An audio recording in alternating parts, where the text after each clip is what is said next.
Let me talk about charm covering a lot of sins. Because, oh my God, is Tom Hanks charming? Like, it oozes from him. He is so charming. Like, he can say the most horrific things, and he's charming. Have you ever had something you love dismissed because it's just pop culture? What others might deem stupid shit, you know matters. You know it's worth talking and thinking about. And so do we. So come overthink with us as we delve into our deep thoughts about stupid shit. This show is a labor of love, but that doesn't make it free to produce. If you enjoy it even half as much as we do, please consider helping to keep us overthinking. You can support us at our Patreon. There's a link in the show notes. Or leave a positive review so others can find us. And of course, share the show with your people. I'm Emily Guy Birkin, and you're listening to Deep Thoughts About Stupid Shit, because pop culture is still culture, and shouldn't you know what's in your head? On today's episode, I'll be sharing my deep thoughts about the 1998 Nora Ephron film, You've Got Mail, with my sister, Tracy Guy Decker, and with you. Now, before we dive in, listener, I would love to ask you to please do us a favor. If you haven't already, follow us on whichever platform you get your pods. If you are on Apple Podcasts, it is a plus sign. If you are on Spotify, it is a button that says follow. Doing that will help others find our podcast. It is a free and easy and simple way to help us out, and we would really appreciate it. Now, let's dive in. So, Trace, I'm pretty sure you've seen this film. It's one of our mom's favorites. She loves this movie. So, tell me what's in your head about You've Got Mail.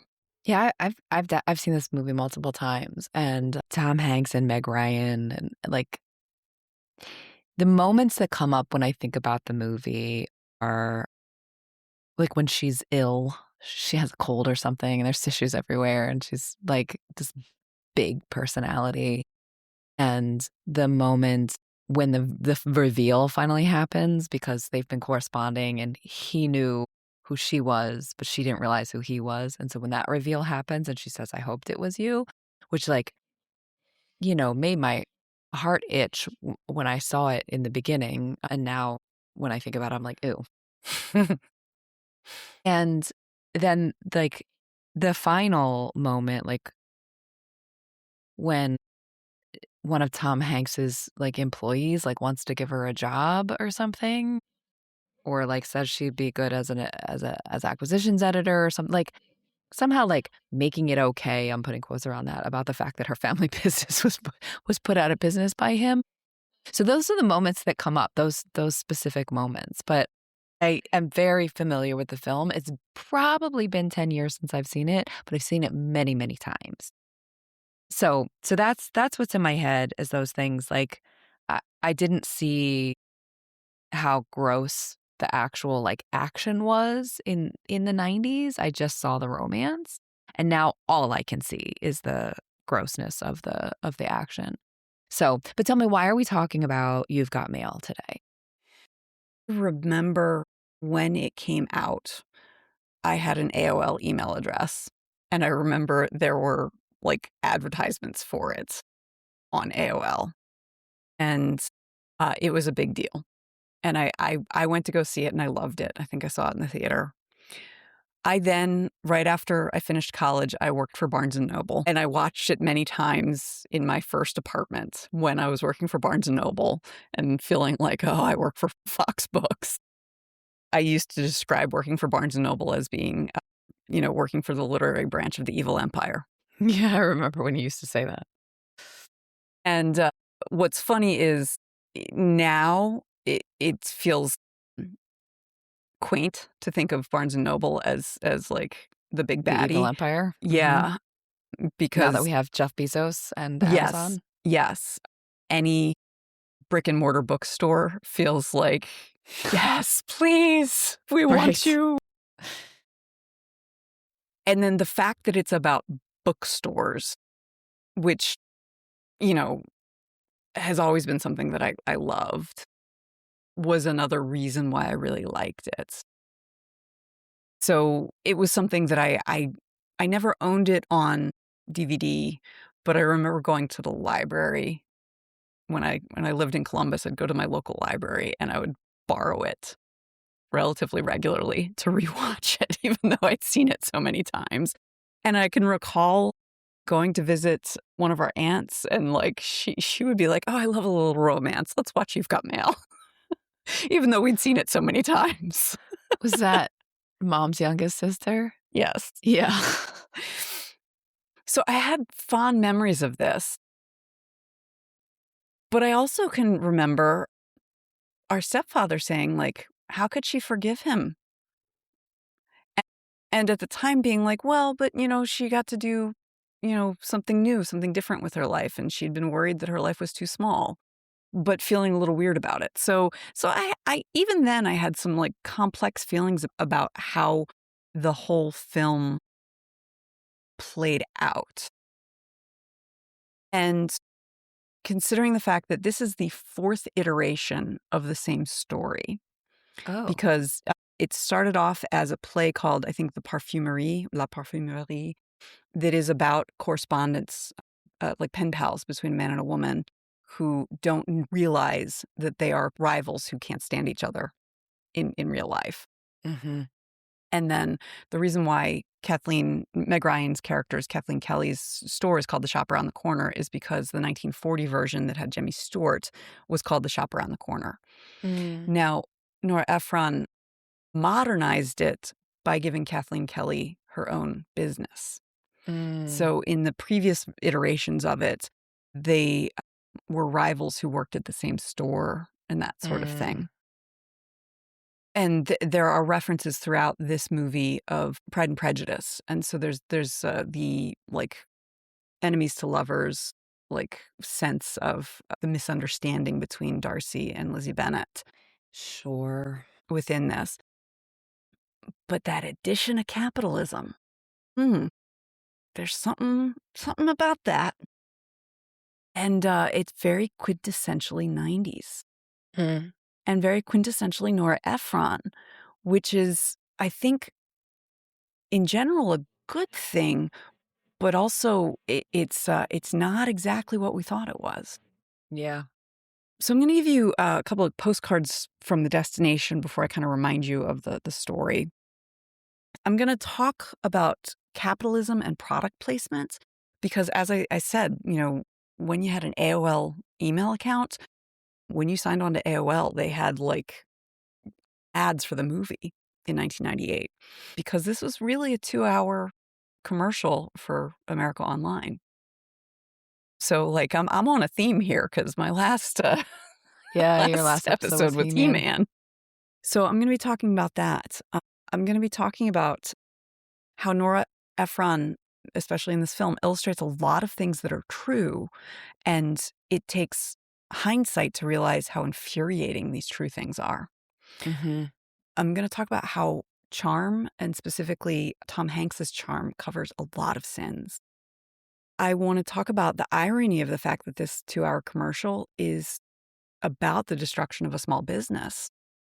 But in some ways, it's not ironic because it makes us be okay with the fact that it's about the destruction of a small business.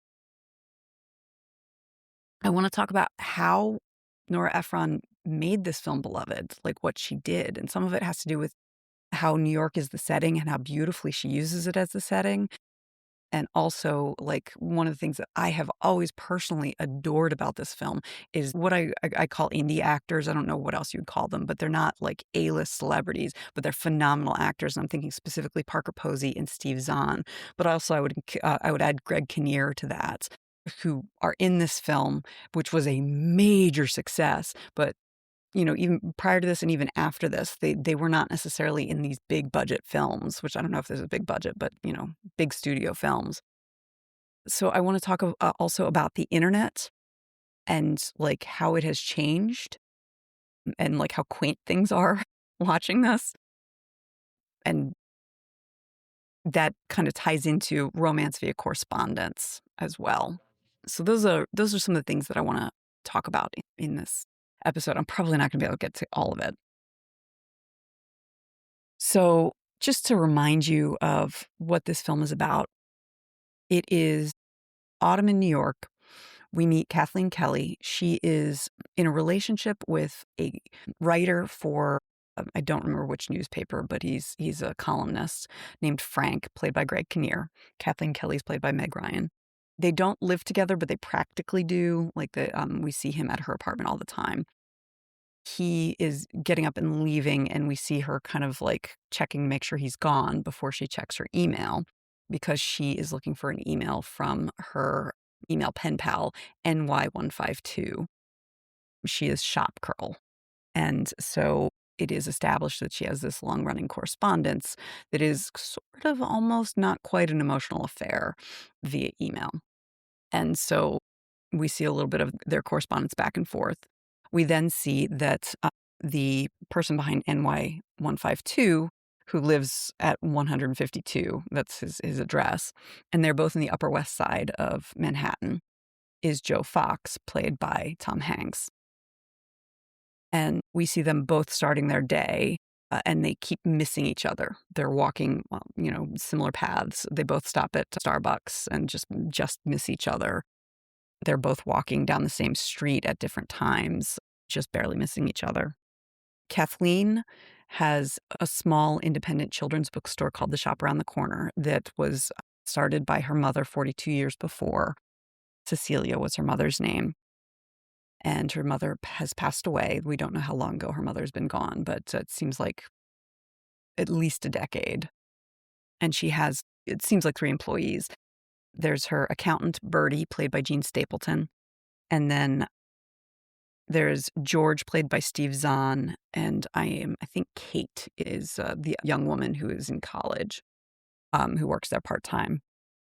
And then Joe is the son of a line of the Fox men who have a chain of bookstores a la Barnes & Noble called Fox and Sons Books. And they are opening a new branch on the Upper West Side.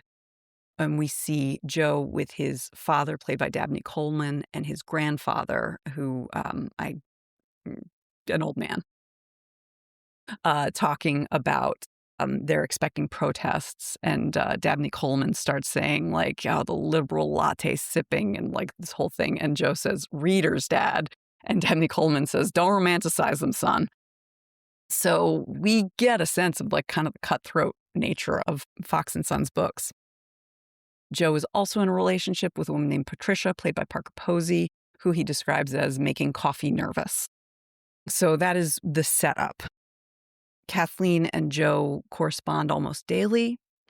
They have already set up the rules that they don't tell each other anything personal, like not what their jobs are, not what their names are, nothing like that. They just kind of talk generalities, but they talk about books, they talk about music, they talk about how much they love New York. So they know that they're both in New York. So Joe has an aunt who is about 9 years old because his grandfather had a much younger wife or girlfriend. And then he has a brother who is 4 years old because his father has a much younger paramour who he's been with for 5 years but has not married. And so Joe takes the kids out for a day of fun, and they stop at the shop around the corner. And so that's how they first meet, and they're charmed by each other. Uh, Joe, of course, knows who he is, but she doesn't know that he's a fox. And so she's charmed by him. He tells her, "Just call me Joe." She then meets him again at a literary party and is talking to him, and he's trying to avoid her because he knows she'll find out very quickly who he is. And someone comes up to her and says, "I can't believe you were talking to Joe Fox." And then she then goes and confronts him, and he is very rude to her because he feels bad. She looks for solace by emailing NY152, not knowing it's Joe. He doesn't know that shop girl who's emailing him is Kathleen. Well, actually, he actually goes to her for solace, come to think of it. He says, "I'm not perfect. You know, my snark comes out when I'm confronted, and, I say the most horrible and nasty things."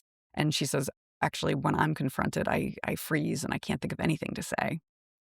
So things continue when Fox Books opens. She immediately loses business. So she asks for NY152's advice. He suggests go to the mattresses because he's into The Godfather, which is basically, fight. So she asks Frank, her boyfriend, to write a column. and it brings, a whole bunch of business and a whole bunch of interest into the store and sends picketers to Fox Books, but it doesn't make any difference. She asks NY152 if they can meet because Joe had suggested it before and she'd said no. So he goes to the cafe where they're going to meet, and he brings Kevin, who is his store manager, who's played by Dave Chappelle. And he's feeling really anxious about it, he's afraid she's going, because Kevin keeps saying, like, she could be a real dog, man, which is like just lovely. And so he's like, can you just look in there and look to see? She'll have a copy of Pride and Prejudice and a rose. So Kevin looks in there and says, oh, she's actually very attractive. If you think Kathleen Kelly's beautiful, then I know you'll find her attractive. And he's like, oh, that's fantastic. And he's like, well, if you don't like Kathleen Kelly, I don't know if you'll like her. And he's like, what? Why not? He's like, because it's Kathleen Kelly. And so that's how Joe finds out that Shop Girl is Kathleen. He was going to leave and just, have her be stood up by NY152. But then he comes in and she finds her spine and is rude to him. They have it's actually very well done banter, like Lizzie Bennett and Darcy kind of banter, to the point where he finally, she says something that really hurts his feelings. And you can see him like, okay, that's my cue to leave. And he leaves. But then she thinks she was stood up. He is feeling like, she's really like a mean person. But she emails him and says, why weren't you there? You weren't there. And someone who's making my professional life miserable was. And I don't know what happened. And so he says, I can't tell you why I wasn't there. And I'm sorry that you had that experience. But, I really do want to keep talking to you. So they continue having the conversation. All of this it starts in autumn in New York. This is all going through, you see Christmas happen. And we see an author come to the store saying, oh, I'm so worried about your store. And Kathleen says, no, we're going to be fine. We're excited for your new book. And the author says, oh, it's going to be published in January. And Kathleen says, oh, that's great. We're going to have you here for the signing. And then we see that she's doing the signing at Fox Books. And so things continue. Kathleen decides to close the store because it's just not sustainable. We see that Joe and Patricia break up. He gets stuck in an elevator in his building, and he realizes, just based on what's going on in that elevator, that he and Patricia aren't meant for each other. Frank and Kathleen break up because Kathleen talks to Bertie, played by Jean Stapleton, who is telling her the story of the time she fell madly in love in Spain and she couldn't marry him because he ran Spain. And they realized it had to have been Generalissimo Franco. And Frank is furious about this. And he's like, you have a fling, but not with a fascist dictator. And Kathleen's like, back off. She's very, very dear to me. She's like a second mother to me. And he's like, well, I couldn't be with someone who didn't take politics as seriously as I do. And honestly, I'm kind of a little bit with Frank on this. And so she then confesses to him, like, you know what? I have something to tell you. In the last election, when it was Rudy Giuliani versus whoever he was running against, I forgot to vote. I got a manicure. I was not having my normal day, and I forgot to vote. And he's like, all right, I forgive you. And so she just gets up and leaves. They were there to see a movie. She gets up and leaves. And then he gets up and he's like, I'm sorry, that was really uncalled for. And they end up breaking up. So we see her closing the store. And on the day the store is closed, she wanders into Fox Books, goes to the children's section, overhears a clerk unable to help a customer because they have no idea what book it is that the person's looking for. Of course, she knows. And so she's crying. It's like the pink ballet slipper or something, It's right? the shoe books. The person's asking for the shoe books. And she's like, yeah, by Noah Strepfield. There's the ballet shoes, the skating shoes. And Joe sees this happen. And so several weeks later, after a conversation with his father, Joe realizes, no, I really, really like her and I want to try to befriend her. So it's the scene you remember when she's sick. He like hustles his way into her house, which is kind of not okay, and says, I want to be your friend while she's sick. And then he starts like insinuating himself into her life in real life while also emailing her saying, I want to meet, but I have a project that takes some tweaking. And so he is like befriending her in real life while also emailing her until it gets to a point where he plans to have lunch with her as Joe. And then NY152 is going to meet her the same day that afternoon. And so when he has lunch with her, he says to her, like, if it hadn't been for all of the business stuff, uh, I think I would have asked for your number. I would have like wanted to have coffee or dinner or drinks with you. And then for as long as we both shall live, like I would have wanted to do that. And the only thing we would have ever argued about was what video to watch on Saturday night. And he's like, if you could forgive him for standing you up, why can't you forgive me for putting you out of business? I'm like, Because those things are equivalent. things are not exactly equivalent. And she's like, I have to go. And so she then leaves to go meet NY152. And of course, it's him. And that's when she says, I had hoped it was you. And that's the end of they kiss, and it's the end of the film. So let me talk about charm covering a lot of sins. Because, oh my God, is Tom Hanks charming? Like, it oozes from him. Yeah, He it's is true. so charming. Like he can say the most horrific things, and he's charming. Yeah. Yeah, like when God was, like, passing out charm, he got in line twice. Yeah, Yeah. I think more than twice. Like, he got in line twice, and then he's like, can I have half of yours till I get Yeah. someone else's? Because he is able to, with a straight face, say, like, if you can forgive him for standing you up, why can't you forgive me for the little thing of putting you out of business? He says the little thing. He actually says that. And, like, he's saying it to make it clear, I know what I did was unforgivable. But it's still like, it's unforgivable, Joe. And when he comes to see her when she's sick, he says to her, like, it wasn't personal. And she responds, I hate it when people say that. When they say that, that means it wasn't personal to them. It was personal to me. It was my mother's store. It was my legacy. It was my connection to my dead mother. And then also, if things are anything, they should at least be personal. Mm. And I feel like if we had any other actor in any other pairing, because their chemistry is bonkers, Yeah. this movie would not work. Yeah. I mean, I'm sure there are other actors who could pull it off, but these two really do make you believe it. I mean, and Hanks, like, we talked about it when we talked about A League of Their Own. Like, his character in A League of Their Own is a dick. Mm-hmm. And yet, Mm-hmm. like, the only thing in my memory is how charming Tom Hanks was. I think it's Yes. similar here. Like, Joe is, he's a bro, you know? But we all fell in love with him because he was Tom Hanks. Yeah. I read some commentary about this, some people, and it's mostly like blog posts, people, rewatching it after, 20 years and things like that. And some of what people are saying is like, it's not like what he's writing to her, at least early on, is all that charming even. Mm-hmm. Some of it is the voiceover delivery of Tom Hanks. Like, he's Not the talking about his actual dog. words. It's not even like Yeah. it's that great. Now, Mm. some of it, I mean, some of the dialogue, some of what's written is great, is really, really well done. But I have trouble believing that what he's talking about with his dog is enough to make me, like, Want to come ignore. back? Yeah. Well, ignore Greg Kinnear, who is a very attractive man. Yeah. That kind of charm covers so much.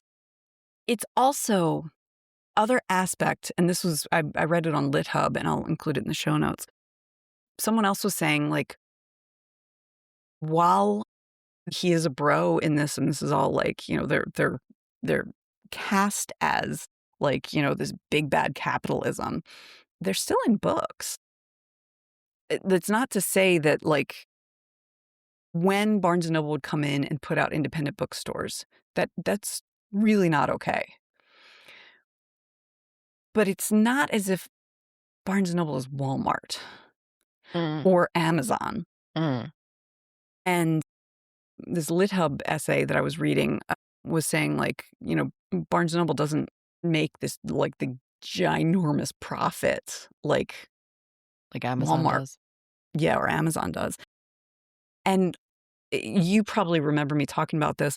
So when I worked at Barnes& and Noble, we at one point got a new store manager, and like all of us, the booksellers, hated him because he came from Best Buy. He wasn't a book person. He was awful. He was a bro. He was like a because you actually see Joe and his father and grandfather do finger guns at each other. And this guy was unironically a finger guns guy.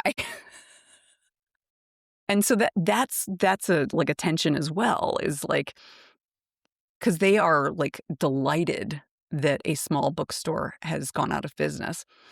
And I don't know what the, big guys behind Barnes& and Noble, I don't know what they feel like.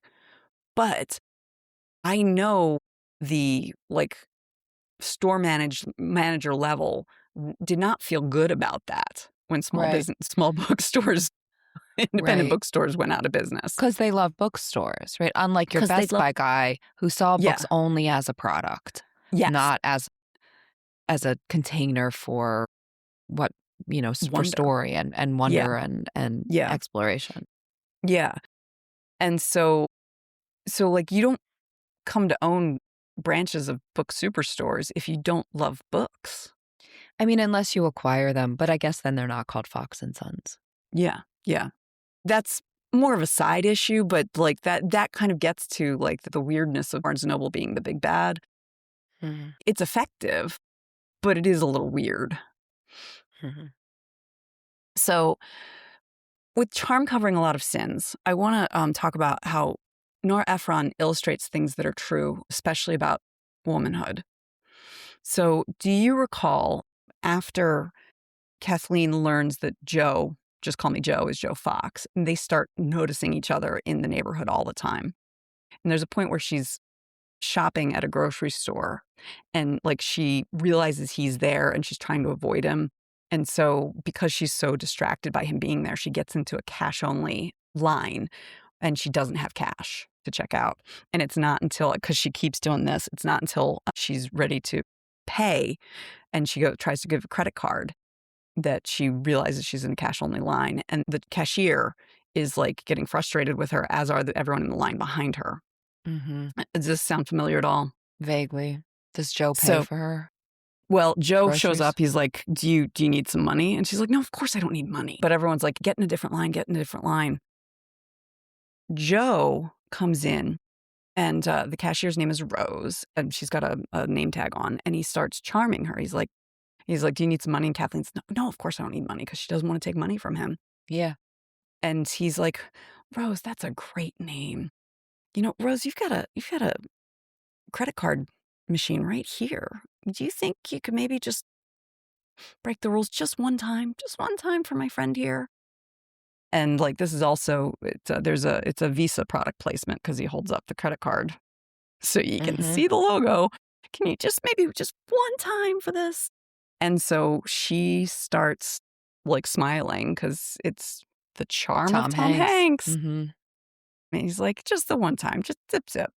And so she allows it. And Kathleen is so embarrassed. And she's like, I am so sorry. I'm so sorry. I never do this. And as soon as the transaction's done and Rose is still smiling because, Tom Hanks, she turns to Kathleen and immediately is mad again. And everyone in the line is annoyed again.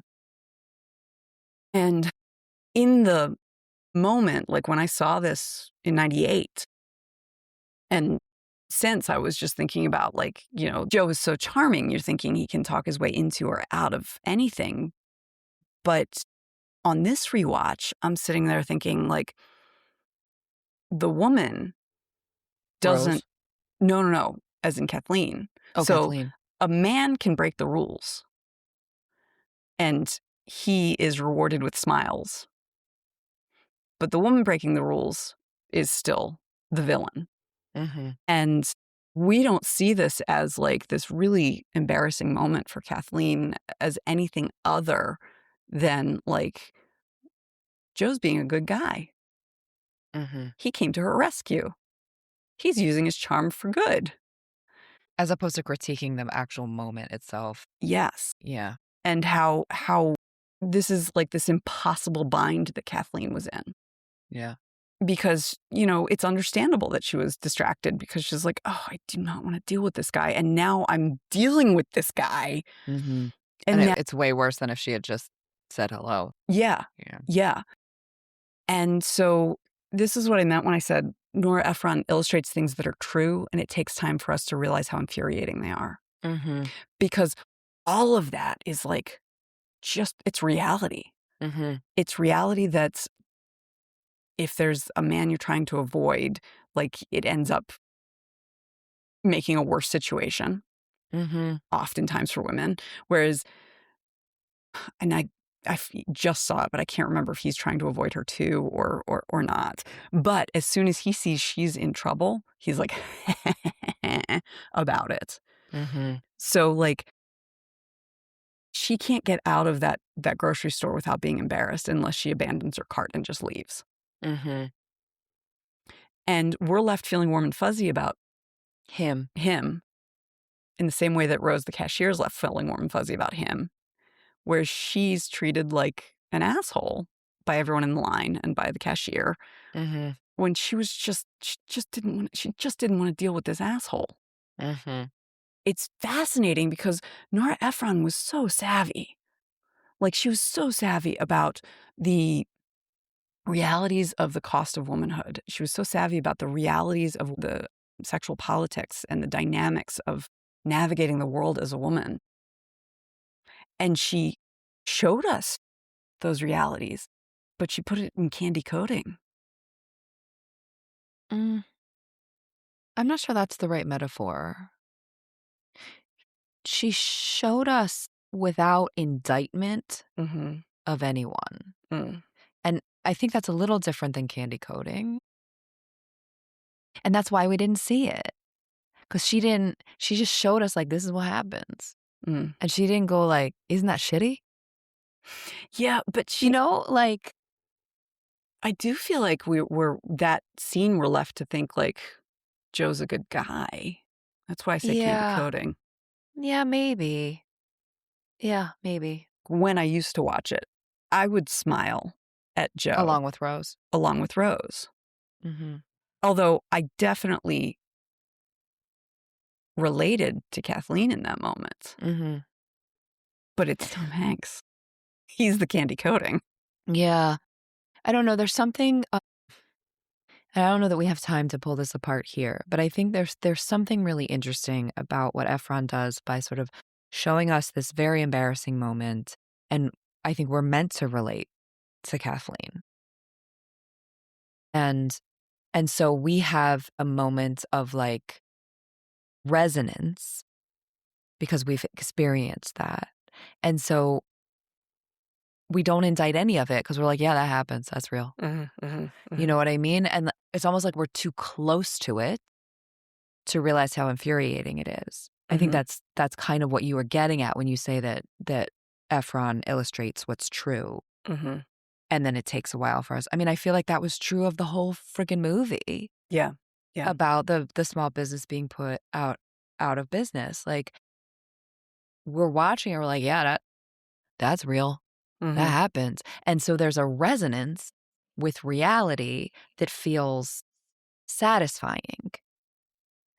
And then as we start to unpack reality, then we can unpack the film that resonated with reality. I mhm, think mhm, that's true of the capitalism. I think that's also true of the double standard and the sort of cost of being female mhm. that is in this sort of in this one scene. I think it's also true in the overarching story of capitalism. It's not even like that of that sort of cutthroat profits over everything. Mhm, yeah. To get into that, so that illustrating things that are true, with the downfall of Shop Around the Corner, I feel like Ephron wanted to modernize the story and make Kathleen a business owner. And I think she wanted to also make it okay that she loses her business by introducing before the possibility of losing her business, introducing her saying, like, I live a little life. I mean, it's a valuable one, but I run the store that my mother started. You know, she's the one who lived a big life. She's the one who had the dream of starting the store. Yeah. And her then writing children's books afterwards. And she talks about she's afraid she's not brave. And so closing the store is the brave decision to make. And I feel like Nora Ephron wrote that to kind of give cover, Yeah. kind of say, like, this is Kathleen's. She's being guided to what she actually wants. Yes. Yeah. Completely. I completely agree with you. I mean, at the end of the day, Efron is also a businesswoman, right? She Mm-hmm. needs a story that will sell. Mm-hmm. And you can't write a romance that, like, doesn't leave you with the ick, where the core action is a small business being put out of business. Yeah. If there isn't that sort of backup, that Mm-hmm. backstop, that this is the universe working in mysterious ways to give Kathleen what she actually wants. Mm-hmm. Mm-hmm. And so, yes, I agree with you. And I'm sure that was a calculated decision on Efron's part. But Yes. I mean, this is the story she wanted to tell. Like, this is Mm-hmm. the romance she wanted to tell. The Darcy Lizzie, the whatever the parfumerie was that I was unfamiliar with. So how do I you, just, like, modernize it and still make it okay? Like, she had some constraints, and she gave them to us. Did she do us a service by doing that? That's a different question. mm-hmm. And I think that's what's making you uncomfortable. Well, I think it would be so interesting if Kathleen Kelly, if it were Kelly Books, that was the giant corporation, and Fox Books, that was the little little bookshop, and switch the genders. Yeah, that becomes a very different story. And frankly, if Efron were still alive, it would be a much harder one for her to write Yes. because of the scene that you saw, that you brought up with Rose. Mm-hmm. Like, there is a sort of universal hatred of the feminine, Mm-hmm. So, and the feminine assertive, the feminine entrepreneur, the feminine, like, powerful, Mm-hmm. all the more hated. Well, and that's exactly so. Parker Posey, who I love, who plays Patricia, who's not right for Joe, she is ridiculed. That character is ridiculed for being so cutthroat. And part of the reason why I love that actor is that she commits and doesn't give a shit. Mm. All of her characters are that kind of. She got moxie. Like, I don't know how else to describe it. So her demeanor is kind of punished for being, like, when we first meet her, she says, so and so just got a literary award. He's going to be insufferable. Oh, and such just died. So that's one more person I'm not talking to, or one less person I'm not talking to. I love her.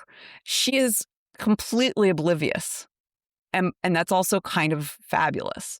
So she's the one that you're remembering who is like, I want to offer her a job as a children's book editor. She's got flawless taste. She's famous for it. She knows every book. And there's a moment where Kathleen says, like, she offered me a job, and, like, she didn't take it.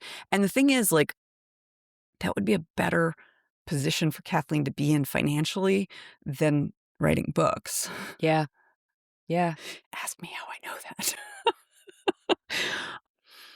And what Kathleen is being punished for in the scene in the grocery store is trying to break the rules. Yeah. Yeah. We're running short on time. I would actually, there's a bunch of stuff you listed in the beginning from your postcards, and we're not going to get to all of them. But I would like to invite you to unpack why you think this film is so beloved. Like, the way you said it to me before we hit record was, like, why this film works. Mhm. and then you said why it's so beloved. So Mhm. I would love to, like, hear a little I would love to hear you unpack that a little bit, and we can save some of your other postcards for our Shit We Mhm. Forgot to Say, which is a patrons only exclusive over on our Patreon. So there are several things that I think work really well. Now, some of it is like the central pairing. As we said, like, Tom Hanks and Meg Ryan have insane chemistry. But I think there's also a kind of coziness to the way that the set design and the Mm. filming of New York, which is a odd thing to say about New York. Yeah, cozy's not a word that usually Cozy comes is to not a word mind. you think of with New York, but considering this is about bookstores, it's just a warm way of directing all of this, and it's cozy in terms of the set design, and not necessarily set design. Some of it's just like because I think the store that they used as the set for Shop Around the Corner was a real store. It was a real Mm. antique store that they used for the filming, and then however they designed the Fox store, also really, really well done. It feels cozy, as do the apartments that we see, but then also the exterior shots through autumn, winter, and spring of New York. It is the platonic ideal of New York. Mm. It's not the trash-ridden, ugly, gross New York. Although you Mhm. do sometimes see, because there's a point where Kathleen is, like, in a wonderful mood, and she's like, "Isn't it the most beautiful day? Don't you love New York in the autumn?" And you see it, like, a car accident happening behind her. So, Mm. like, you do see that, like, New York isn't perfect, but it's still, like, there's something very cozy about it. So it's a comfort movie, which is part of the reason why I kept watching it. Mhm. And so there's that aspect of it, that I think is just delightful, that Nora Ephron, I think, has a, like, a really good handle on. And then the humor, it's can be laugh out loud funny, but it's also just kind of gentle. So early on when the aunt and brother, so the kids are being dropped off, the brother's mother has come with the nanny, Nanny Maureen, saying, "Nanny Maureen can come with you if you're worried about being able to handle the kids all day." And so the kids tell Joe, "Nanny Maureen's getting divorced." And Nanny Maureen says, "Yes, I've learned never marry a man who lies."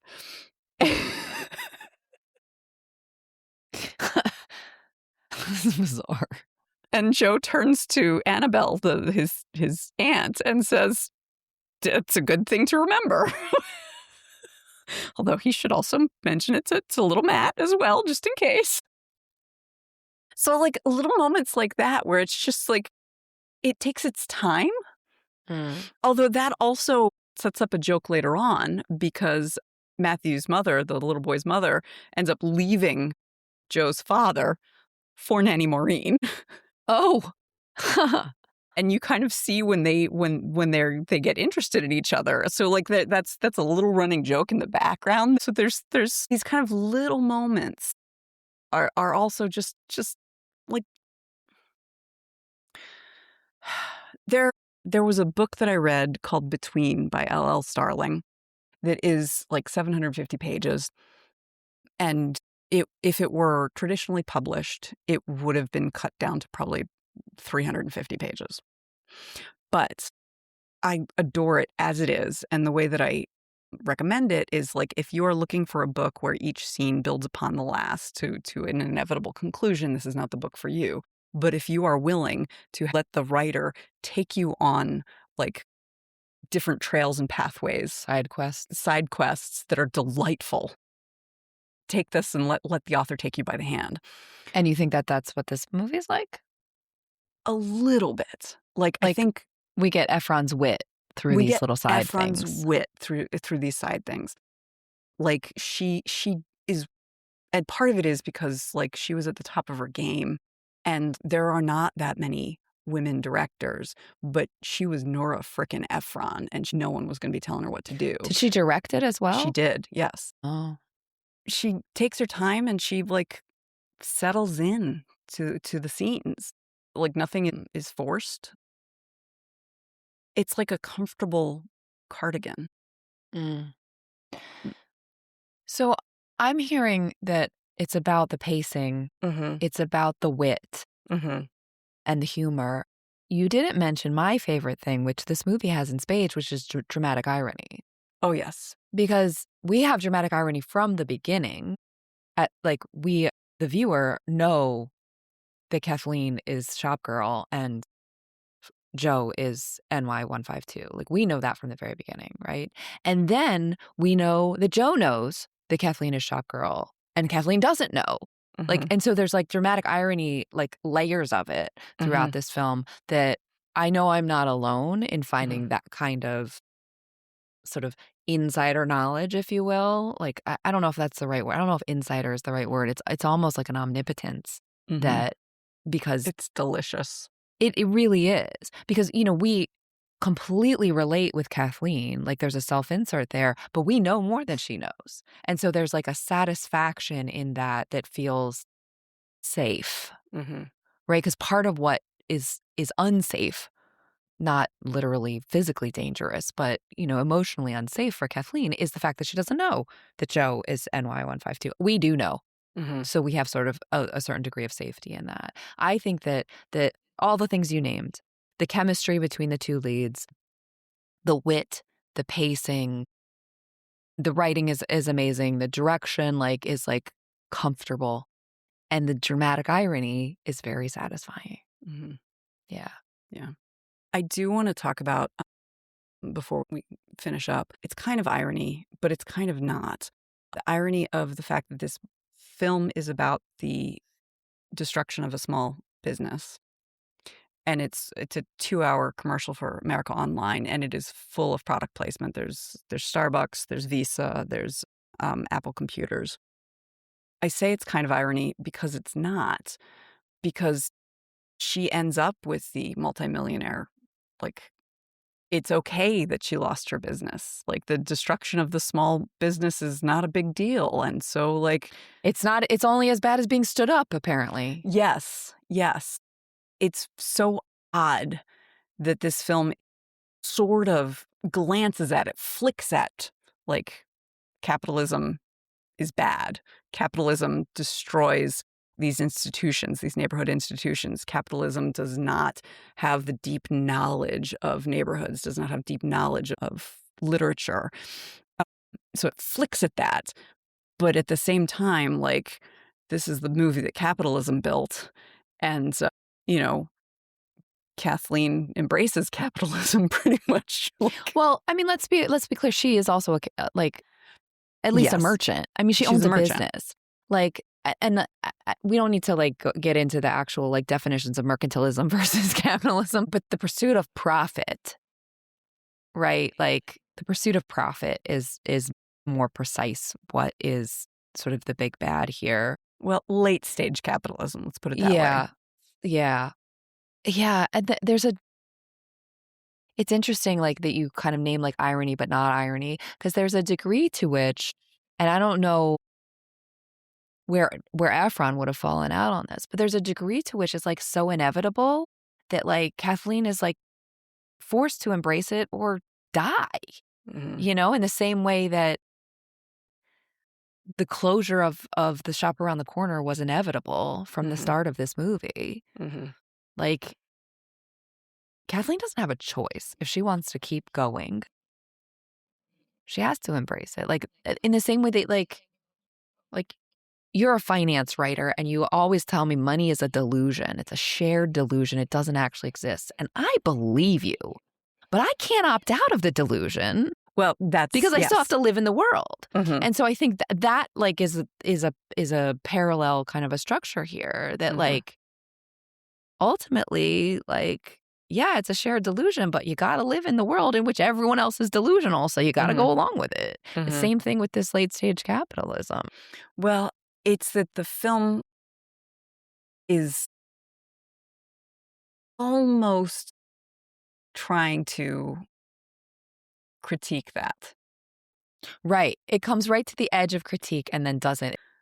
but at the same time, it's made because, These AOL and Apple and Starbucks and Visa. give a whole Right. hell of a lot of money for it. Right. Right. Yeah. So it's sort of the same. Like, And I don't know how to feel about that. yeah, I totally hear that. Yeah. All right, let me see if I can reflect back. We actually talked about quite a bit here. I'll start with what I think you started with, which is charm covering a lot of sins, and specifically Tom Hanks's charm. And I think that that's true of Tom Hanks in general as an actor. Like, he can play these really dickish characters and make us love him anyway, because he got in line 3 or 4 times for charm when God was handing out charm. But I think there's also a degree that, and this will like feed into another point that you made, there's a degree to which it's about Tom Hanks, but there's a degree to which it's just about charm, and specifically good looking male charm, especially when we contrast that to, the cost of being female, where it doesn't matter how fucking charming you are. You could be goddamn Meg Ryan and still get the stink eye in the grocery line. And that is something that's true. And the way that you named this, which I think is true of Nora Ephron, not just in this movie, but in, I think, all of her writing, where she reflects reality to us in such a relatable way that we feel the resonance with the vibration of reality, and we find that comforting and satisfying because we have lived it and somebody is reflecting it back to us. And because of that resonance with reality, that same frequency as reality, we're too close to it to critique it. And so it's all of these years later that we're looking back on it and going, oh, wow, that's actually really fucked up. And infuriating, that's the word that you used. And I think that that is true, not just in this film. Like, when we looked at A League of Their Own, which is another Ephron written, not directed piece. Or When Harry Met Sally, we also did When Harry Met Sally, which is another Ephron written, not directed piece. That's was one of Nora Ephron's gifts, was the way that she was able to show us in a story something that so deeply reflected reality that millions of us who've lived totally different lives all are like, oh yeah, I see myself in that. And because we see ourselves in it, I think it's too close for us to recognize how absolutely infuriating the thing is that she's showing us. Because she didn't say to us, look at this, it's infuriating. She said, look at this. And we were like, yeah, I've seen that. I think that's an interesting point about storytelling and about cultural critique. If it were a different sort of thing, we might say, like, as we sometimes say on this show, like, I'm not mad at Nora Ephron, I'm mad at society. You talked about the fact that New York, as portrayed in this movie, is almost cozy, which is not a word that one ordinarily associates with the city of New York. But you named that the New York of this movie is like the platonic ideal of New York. And the coziness is conveyed through that platonic ideal of everything that's good about living in a big city like New York, and also the actual set designs of the apartments in which we find ourselves and the 2 bookstores in which we find ourselves. So that was sort of an interesting point, which contributed to why people find this movie beloved, or what works about it. So that was one piece of what works about it. Another piece is the, like, in your words, bonkers chemistry between Tom Hanks and Meg Ryan, by which you mean, like, really, really off the charts. Like, again, these 2 people stood in line for chemistry multiple times. There's also the wit and the humor of Ephron that's sort of like slow and gentle, and the pacing, which is also somewhat gentle. All those things go together. You use the metaphor of like a cozy cardigan. I added to that conversation the dramatic irony that runs through this film, which is so satisfying to viewers and readers. I feel like I'm forgetting something. Oh, you named some of the supporting actors in this film who just are really, really great, including Parker Posey and Steve Zahn, and you named Greg Kinnear as well, who are not sort of the headline, like they're not the first billing actors in anything, I don't think, but are just really incredible actors. And then we talked about the irony and not irony of this film, which is a 2-hour commercial for America Online with product placements for lots of other brands.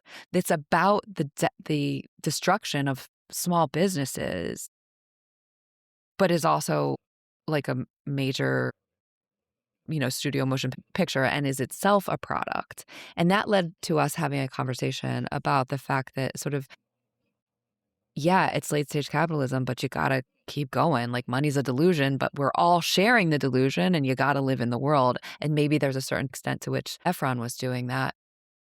I think there's something I forgot. Oh, the fact that you named in the storytelling that Ephron had to make it okay. Oh, So yes. she gave us this Kathleen Kelly, as opposed to sort of earlier versions of this character, has more power and agency insofar as she's a business owner and not just like a perfume counter girl. Shop girl. She is a shop girl, but she's also the shop owner. Mm-hmm. And so she gave her more power and agency by doing that. But then the sort of rivalry that ends in the destruction of the bookshop, the shop around the corner, she needed to make us okay with the fact that the shop closed. And so there was this backstory piece about how Kathleen's worried that she's living too small and that she's not sure if the shop is actually her dream, and she's not sure if she's brave, so that then we can see that Fox and Sons putting her out of business was actually the universe working in her favor to give her what she actually wanted, which is, this is one of those things where, like, I think Ephron, I mean, this is a little bit Ephron living in that capitalism where she has to sell this movie to us as viewers. I think it's also a little bit like you as a storyteller noticing that seam and being like, that's not as tight as I would like, right? Like we Yeah. use this metaphor often because of an uncle of ours whose family grew up in the garment business, who taught you to like look at the seams to know if things were quality. So I think this is you seeing the seams in this thing and seeing the hand of the storyteller in a more manipulative way than you like. You Mm-hmm. prefer it to be a little like more natural, like this. They're just sort of showing you something rather than seeing the hand of the storyteller going, here, believe this. And I think that's, in my opinion, that's what led to your discomfort Mm-hmm. at sort of recognizing that Ephron did that on purpose. Like, of course she Mhm. did. She did everything on purpose. Yeah. So Yeah. now I think I captured everything. Yeah, I think that was everything. Cool. Okay. This was fun. Next week, Emily, I'm going to bring you my deep thoughts about the film Short Circuit, about the robot. Do you remember Johnny Five? Johnny Five. Yeah. There's And that Ali song. Sheedy. Yeah. Who's Johnny? She said. She said. Anyway. So looking forward to that. Listeners, if you want, we are going to record the things that Emily didn't get to in our Shit We Forgot to Say about You've Got Mail. Head over to our Patreon and you can take a listen. Thanks for listening. Our theme music is Professor Umlaut by Kevin MacLeod from Incompetech.com. Find full music credits in the show notes. Until next time, remember, pop culture is still culture. And shouldn't you know what's in your head?